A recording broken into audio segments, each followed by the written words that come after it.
Hello, good day, students. So for this video lecture, this will include the last lessons that are included on your final examination. So we will be talking about data collection and presentation. So there will be two parts for this topic, and then yung measures of central tendency. Okay, so I hope that you are going to watch this up until the end of the videos because I have some questions that you will answer on the comment section, whether it is on the YouTube video or on our MS Teams. Okay, so let us start na po, no? Okay, so before I formally continue this discussion, I would like to ask a question and you will answer that question in the comment section. Okay, so what is the importance of learning statistics, particularly data collection and presentation, and what part of your future profession you'll be using this certain topic on our subject, which is statistics. Okay? So, ayan, lagay niyo siya sa comment section whether it is on YouTube or on MS Teams. I'll be checking your answers. Okay? So, again, ayun po yung sasagutin ninyong first question. So, lagay niyo na lang na 1. Yeah. First question yun, ha? Okay, so let us start. By the way, halos lahat ng information na dapat kong sabihin ay included na sa PowerPoint presentation para if you are going to use this PowerPoint presentation as your reviewer, mas madali para sa inyo, no? Okay, so let's start. So first, let us talk about methods of data collection. Okay, now we'll be discussing what are the characteristics of a good question. Siyempre, there are types of question na gagamitin mo when you are collecting data, especially in research, no? So first, characteristic ng good question, it is unbiased. Ibig sabihin, walang kinikilingan, no? So, questions must not be worded in a manner that will influence the respondent to answer in a certain way. That is to favor a certain response or to be against it. So, an unbiased question is stated in neutral language and no element of pressure. Kailangan, ano lang siya, neutral lang yung language na gagamitin mo. Hindi yung pag nagtanong ka, halatang halata na kailangan sumagot ka ng oo or kailangan sumagot ka ng hindi. So, dapat it is in neutral language. Again, first characteristic of a good question, it should be unbiased. Next, examples tayo ng unbiased question. So first, do you favor the enrollment procedure employed last semester? B, do you like classical music? So, gawin naman natin siyang bias question para malaman ninyo ano yung pinagkaiba ng dalawa. So, yung first question, do you favor the enrollment procedure employed last semester which makes long lines shorter? So, para meron ka ng convincing power na nilagay para ma-employ ulit yung enrollment procedure last semester. And then, yung sa pangalawa naman, do you like classical music? So, pag bias siya, do you listen to boring classical music? So, naglagay ka na ng word na nagde-describe sa classical music which is boring. So, kailangan parang sumagot ka, no, because it's boring, di ba? Okay. So, next naman, na characteristic ng good question, it must be clear and simply stated. Okay. So, the question that is simple and clear will be easier to understand and more likely to be answered truthfully. Example ng simple and clear question. What is your average grade last semester? Not simple question. What is your academic performance last semester? Kasi kapag sinabi nating academic performance, parang medyo broad siya. So, dapat kasi, when you are asking question, it should be smart. Anong ibig sabihin ng smart? Kaya,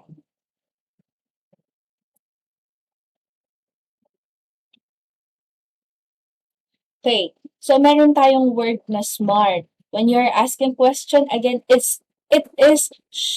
should be smart. So kapag sinabi nating smart, kailangan specific. Kailangan specific yung pinaka tinatanong mo, hindi siya broad, hindi siya para mapapaisip pa yung tinatanong mo, ha? Ganun. And then M, measurable. Uh, the academic performance is actually measurable, pero anong part doon sa academic performance? Yan. And then letter A, attainable. Kailangan ano tayo, when we are asking question, it is achievable. Since it is measurable, kailangan parang meron kang target, madali siyang ma-achieve. It is easily achievable. And then, next naman, R,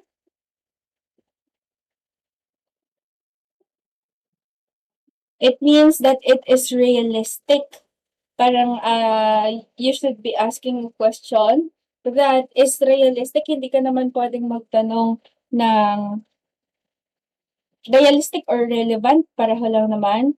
Dapat yung tinatanong mo, it should be aligned with the values and objectives. And then, ay, pinakahuli is letter T, which is time-bounded or time-based.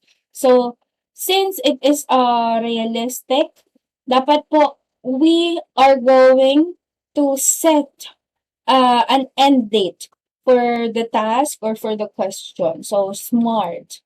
Pangatlo, questions must be precise. So, questions must not be vague. The question should indicate clearly the manner how the answers must be given. So, kapag sinabi natin precise, kailangan exact, kailangan accurate, kailangan in detail siya.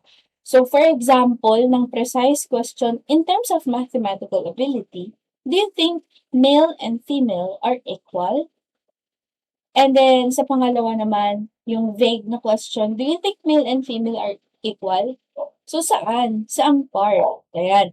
So, ito yung naging research ko before. So, about mathematical ability and sex, yung kung male and female. So, dyan umikot, no? So, in the near future, pwede niyo siyang gawin. Parang, the title of my research is sex differentiation and academic performance in mathematics. Ayan, ng high school students. So, pwede niyo siyang gawin kung gusto ninyo, no? So, para sa akin, very, siya, kasi diba, there is a mantra that males are better than females. Ayan, pasensya na kayo ha, kung narinig niyo may tumatahol. Okay, next. Good questions lend themselves to easy analysis. Okay, so since exact, accurate, simple, lahat ng sinabi ko kanina, so madali mo siyang masasagot. Okay, so there are two categories of survey question. First is open question. Ito yung nag-a-allow ng free response. More on opinionated ito. So what do you think can be done to reduce crime? So sa closed question naman, it allows only a fixed response like yes or no, true or false, agree, disagree, and all. So example tayo ng closed question. Ito din yung mga multiple choice. Ayan. So, which of the following approaches would be effective in reducing crime? So, choose one. Isa lang. So, ayan. Lahat ng yan. Okay. So, types of data naman tayo.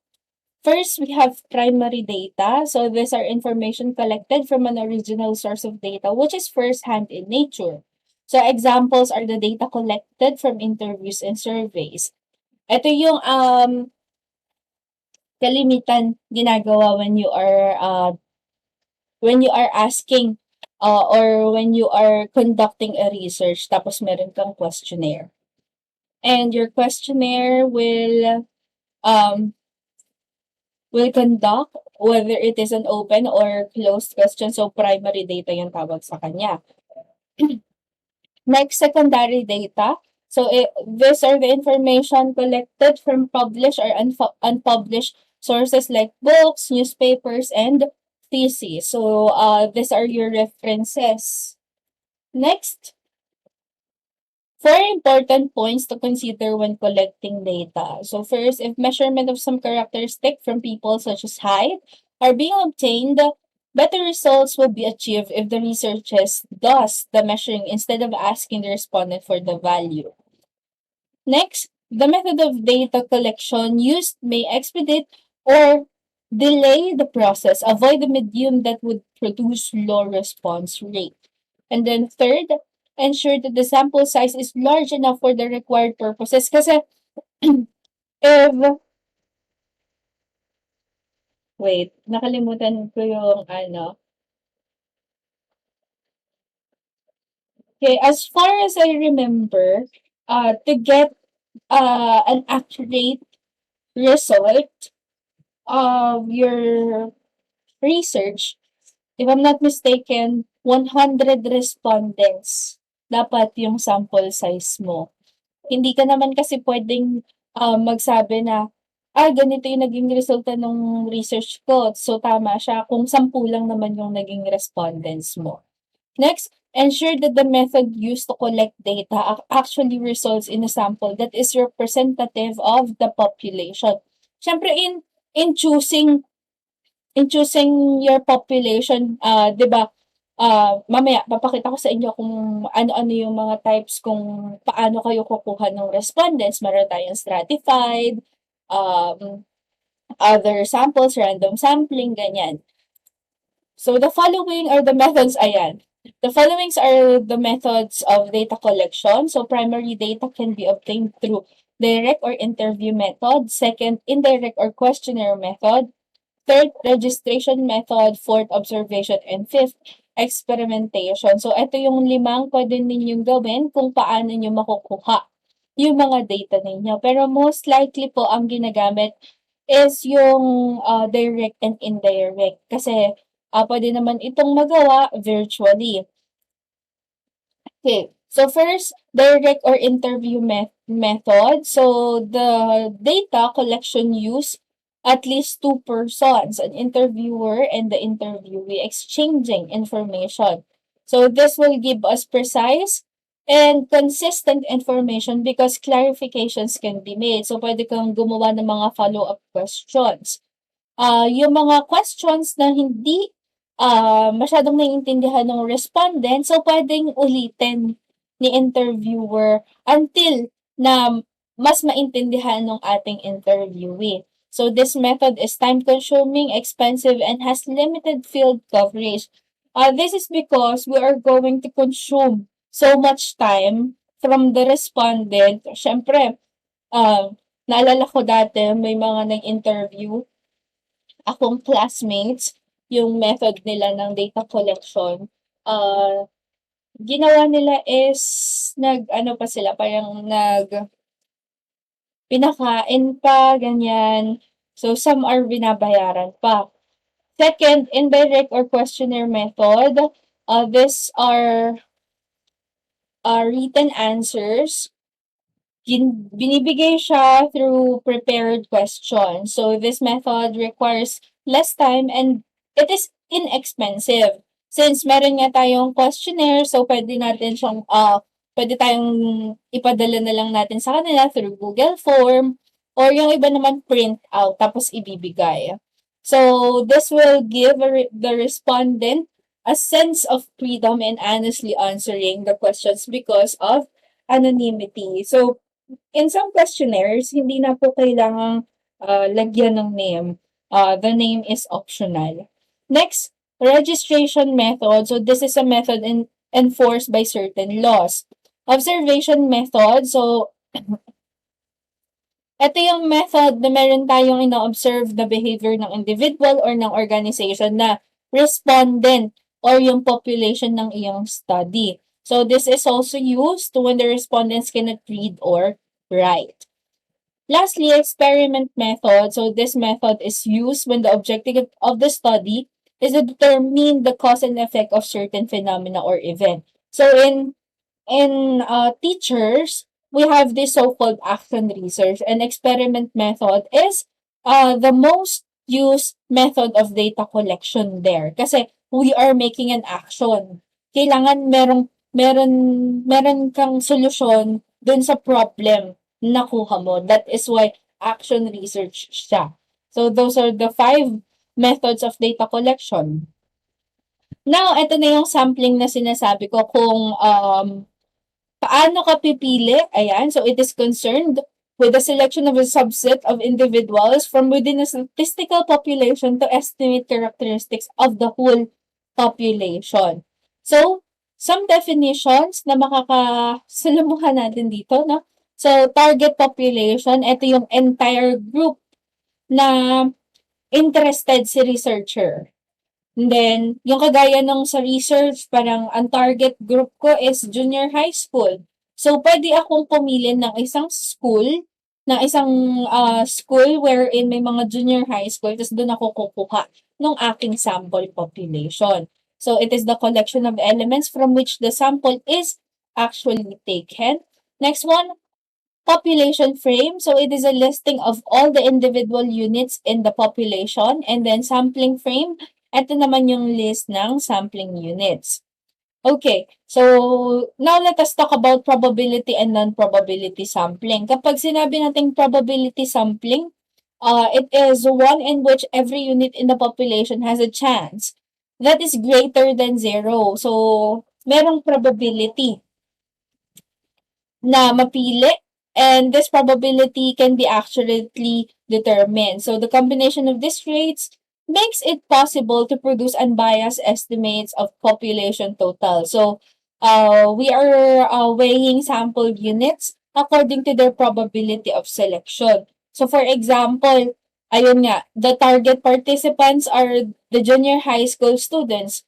Of course, pipiliin mong school is yung may junior high school student that is what we call probability sampling. There is a probability that you will get higher, or you will get higher than 0 na mga respondents. So probability sampling includes simple random sampling, systematic sampling, stratified sampling, and cluster or multi-stage sampling. So these various ways of probability sampling have two things in common. So every element has a known non-zero probability of being sampled, and it involves random selection at some point. So let us talk about this probability sampling. First, simple random sampling or SRS.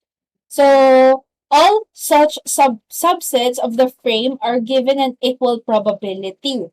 So ito yung kalimitang ginagamit, which is simple random sampling. So any given pair of elements has the same chance of selection as any other such pair. So this minimizes bias and simplifies analysis of results. So in particular, yung variance between the individual results within the sample is a good indicator of variance in the overall population. So it makes our result accurate. So dito sa SRS, it is vulnerable to sampling error because randomness of the selection may result in a sample that doesn't reflect the makeup of the population. Ayan, for example, a simple random sample of 10 people from a given country will be the average produce 5 men and 5 women. But any given trial is likely to overpresent one sex and underrepresent the other. Parang, since random siya, hindi mo masasabi whether the chosen population or sample from the population ay equally ba yung makukuha mo? 5 babae ba o 5 lalaki? Dahil nga random sampling siya. So, next po, systematic sampling. So it relies on arranging the study population according to some ordering scheme and then selecting elements at regular intervals through that ordered list. So it involves a random start and then proceeds with the selection of every kth element, yung nth element siya, ganyan. In this case, K is equal to population size over sample size. So for dito sa systematic sampling, pipili siya randomly. Tapos doon sa mga napili randomly, kukuha ulit sila doon ng mga sample or ng population or ng respondent using the nth element onwards. So, simple example, yung lahat ng pang-sampung pangalan doon sa telephone directory, sila yung makukuha as the respondent. So, example, suppose a supermarket wants to study buying habits of their customers, then gagamit sila ng systematic sampling that they will choose every 10 or 15 customer na papasok dun sa supermarket para mag-conduct ng study dun sa sample. Random siya? Oo. Pero nag-set sila ng parang isang system na susundin nila. That is why it is called systematic. Next naman, ito stratified. So, in statistical surveys, when subpopulations within an overall population vary, it is advantageous to sample each subpopulation or yung tinatawag nating stratum or strata. So, stratification is the process of dividing members of the population into homogeneous subgroups before sampling. So, the strata should be mutually exclusive. Kailangan yung lahat ng parte ng population must be assigned sa isa lamang na stratum. And then, the strata should also be collectively exhaustive. Wala po doon sa population element ang dapat nating i-exclude. So, for example, this one, in general, the size of the sample on each stratum is taken in proportion to the size of the stratum. Ang tawag dito ay proportional allocation. So, suppose that in a company, there are the following staff. Meron tayong full-time na male, 90, 18 na part-time male, 9 na full-time female, and 63 na part-time female. So, it will be a stratified sampling. We are going to take a sample of 40%. So, paano siya magiging stratified? So, first step, kukunin natin yung total number ng staff, which is 180, and then, i-divide mo siya doon, sa number, kada selection or kada number nung full-time, part-time, male or female, ganyan. So, para makuha mo yung percentage. And then after, i-multiply mo po yung number which is like for example, ito, yung full-time, 50% siya. So, ang kukunin mo, 20. Doon naman sa part-time na male, 10% ng 40, so 4. 5% naman ng 40, kukunin mo, 2. And then 35% ng 40, kukunin mo 14. So, according yan doon sa kanilang designation. So, nakuha mo ba na 40 yung sample mo? Yes. So, 20 na full-time na male, 4 na part-time na male, 2 na full-time na female, and then 14 na part-time na female. So, ganoon kay stratified sampling. Next, cluster sampling. So, it is a sampling technique used when natural but relatively homogeneous groupings are evident in a statistical population. So, kalimitan po ginagamit si cluster sampling sa marketing research. So, this technique, gagawin dito yung total population divided doon sa class. I-divide siya doon sa group or sa cluster. And then, meron tayong gagawin na random sample ulit para mapili yung kada group. So, the common motivation for cluster sampling is to reduce the total number of interviews and costs given the desired accuracy. So, one version of cluster sampling is area sampling or geographical cluster sampling. So, this is dito sa geographical cluster sampling, meron ka lang isang local area na kukuhain, tapos doon ka kukuha ng respondents. Now, let us talk about non-probability sampling. Si non-probability sampling, this is a sampling method wherein some elements of the population have no chance of selection. Dahil nga, wala kang probability So, walang chance, no chance of selection. So, the probability of selection can't be accurately determined. So, for example, we visit every household in a given street and interview the first person to answer the door. In any household with more than one occupant, this is a non-probability sample because some people are more likely to answer the door. So, ang kalamitang sasagot dyan yung unemployed, meaning nasa bahay lang siya, or yung mga housewives and all, no? So, it is not practical to calculate these probabilities. So, meron tayong dalawang non-probability sampling. So, si quota sampling tsaka si accidental. So, si quota sampling, it is the first segmented into mutually exclusive subgroups. So, kapareho lang naman siya ng stratified, pero the judgment is used to select the subjects or units from each segment base doon sa specified proportion. For example, si researcher, kailangan niyang kumuha ng 200 females and 300 males between the age of 45 and 60. So, second step na gagawin niya is the non-probability sampling. So, the interviewer must or might be tempted to interview those who look most helpful. So, may judgment silang ginagawa. Next, accidental sampling. So, sometimes known as grab, convenience, or opportunity sampling. So, dito po, sila yung kinukuha kasi sila yung pinaka malapit. Or, there is some researchers na kinukuha kapitbahay, kapamilya, dahil convenient yun sa kanila. And it is called accidental sampling. So, I will not read na ito.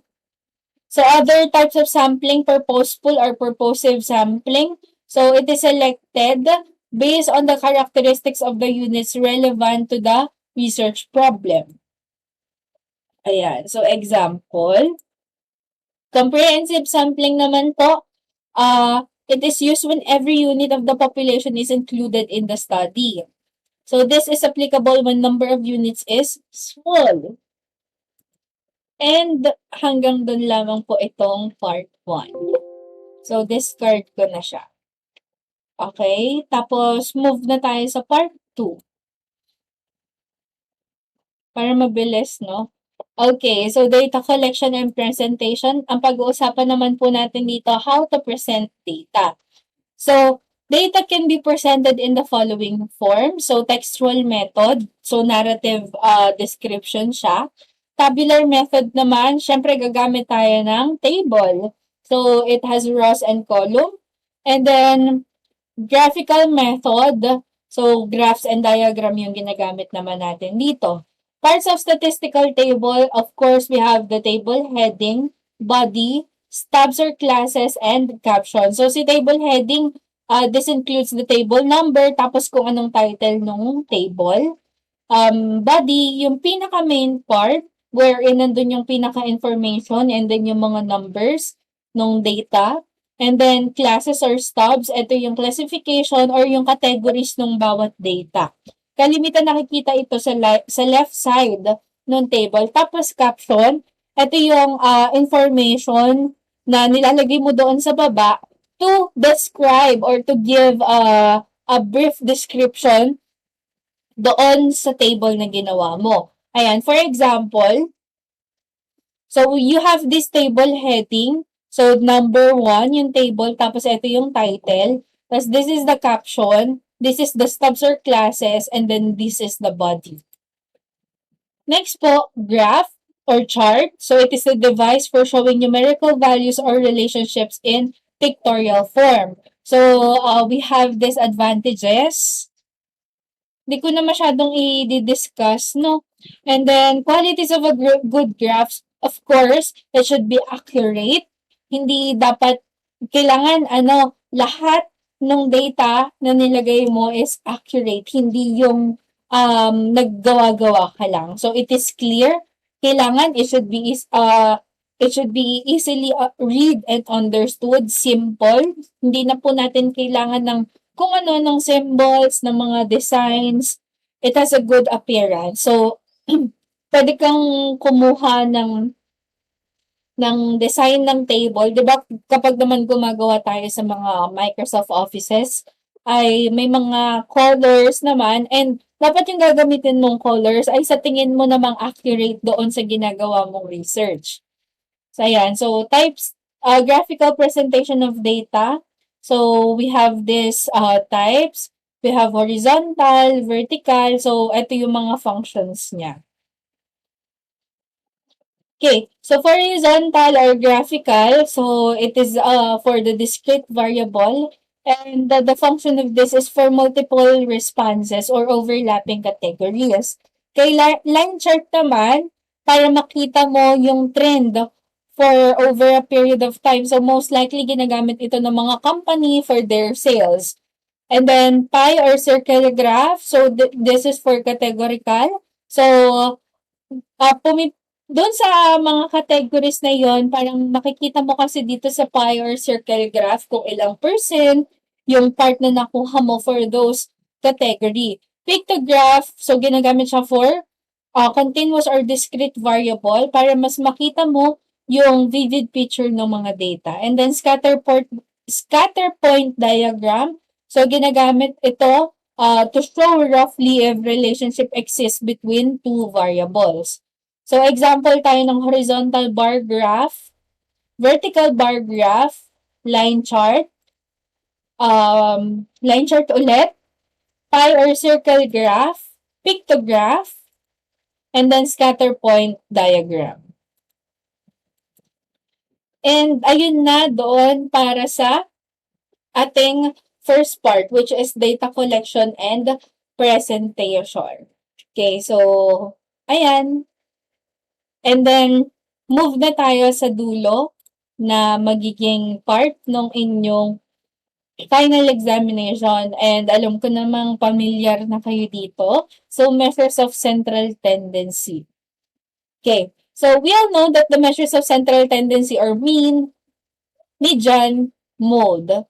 Ngayon, I want you to ask this second, I want you to answer this second question.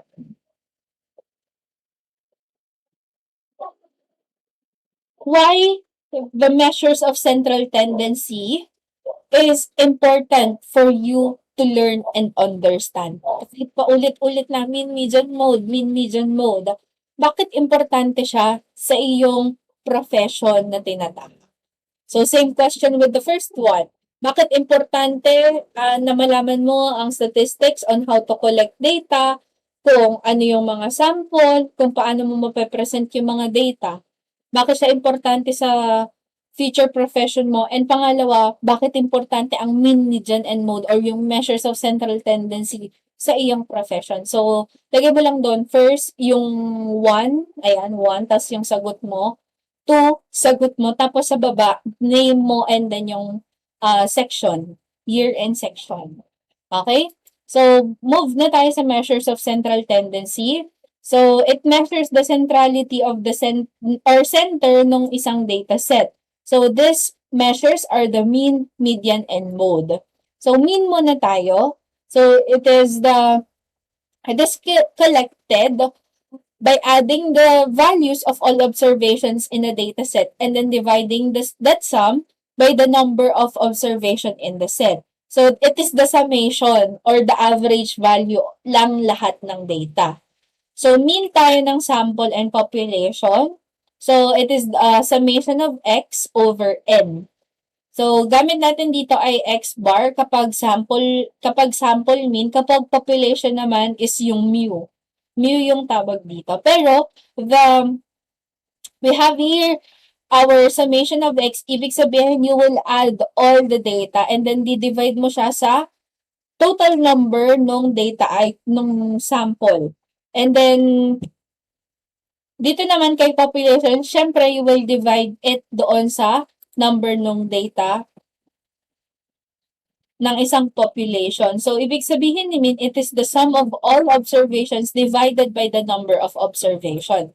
Example tayo, Mount Rival host a soccer tournament each year. So this season, in all their 10 games, the lead scorer for the home team scored 7, 5, 0, 7, 8, 5, 5, 4, 1, and 5. So what was the mean score? So anong gagawin natin? Add lang natin yung lahat ng scores. So that is 7 plus 5 and so on and so forth. That is 47. Tapos yung total number is 10. So 47 divided by 10, our mean is 4.7. So another one, a marathon race was completed by more than 100 participants. So we have this five sample na participants were taken and their time sa race ay 2.7, 8.3, 3.5, 5.1, and 4.9. Ano yung mean ng race time ng 5 participants? So add mo lang and then divide by 5. So that is 4.9. So how do we interpret the mean? So consider the mean first quiz scores for two different freshman sections in science. So we have here section X, yung kanilang first quiz score na mean ay 72.7 and then sa section Y naman we have 69.8. So which of the two sections got a higher score?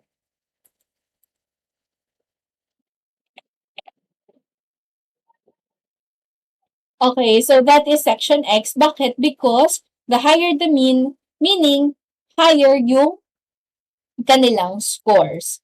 So the following are the times in minutes that new employees need to learn a job from two companies and their means. So we have here company A. So it has a mean of 24.6 and then company B 25.4. So oras to in minutes. So which company has fast learning new employees? Is it company A or company B? Okay, so it is company A dahil mas mabilis nilang natutunan, no? Okay. So the mean is the most commonly used measure of central tendency and it is the best measure when comparing two or more sets of data.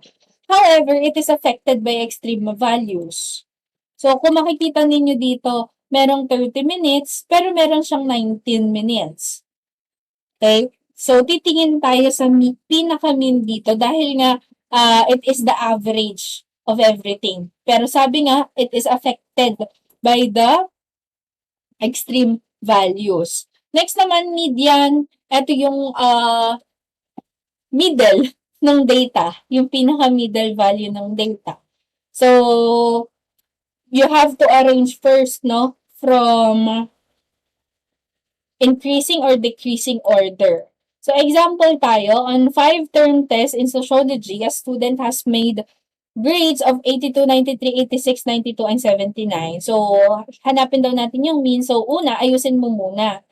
So, number of observation natin ay 5. So, add siya. So, madali mo ma-identify yung middle, no? So, ascending order, we have here 79, 82, 86, 92, and 93. Since add siya, gamitin mo lang yung, hanapin mo lang yung middle. So, ang median ay 86. Next naman po, nicotine content ng 6 na cigarettes of a certain brand are found to be 2.3, 2.7, 2.5, 2.9, 3.1, and 1.9 milligrams. So, since 6 to, so even siya. Tapos, ayusin mo lang siya in ascending order and then kukunin mo yung dalawang nasa middle.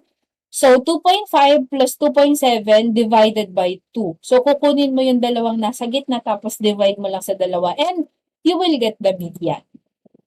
So, the position of the middle values, if the number of observation is odd, then the position of the middle value is n plus 1 divided by 2. So, doon mo makikita kung pang ilan. And then, kapag naman po even, so kukunin mo yung position ng dalawang nasa middle values, which are the n over 2 and then n over 2 plus 1 observation. How do we interpret median? So suppose that the median of the final exam score of a particular class is at 62 points. So what is the implication of this value? So this means that 50% of the class scored 62 or more in the mathematical final exam. So that is how we interpret the mean. So, median, sorry. So the median is not affected by extreme values and it is the best measure of center in terms of position in an arranged sequence. Often, it is used for curving or adjusting values to fit in a normal distribution. Last, mode. So, si mode, ito yung value which most often occurs or ito yung may greatest frequency. So, example tayo ng mode. These are the IQ scores of 10 teenagers. So, we have your 89, 82, 84, 82, 87, 95, 79, 84, 82, and 87. So, hanapin mo lang yung most frequent na scores. So, we have here the mode ng ating data which is 82 because tatlong beses siyang nag-occur doon sa data set.